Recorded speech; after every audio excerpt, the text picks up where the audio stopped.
ಏನ್ ಸರ್ ಇದು? ಒಬ್ಬ ವ್ಯಕ್ತಿಗೋಸ್ಕರ ಇಷ್ಟೊಂದು ಜನಸಾಗರನ? ನಿಜವಾದ ಜನನಾಯಕ ಅಂದ್ರೆ ಇವರೇ. ದೇವ ನೀನಿಲ್ಲಿ ಶರಣಾಗಿ ಹೇಯ, ನಮ್ಮನ್ನೋಳಿಸೋನೆ ನೀನಿಲ್ಲಿ ಹೇಯ.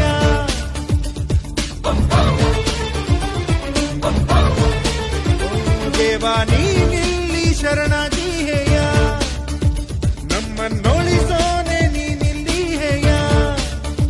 ಸತ್ಯ ಸಾಯುತ್ತಿದೆ, ಧರ್ಮ ಬೀಳುತ್ತಿದೆ, ಇದನ್ನೋಳಿಸೋ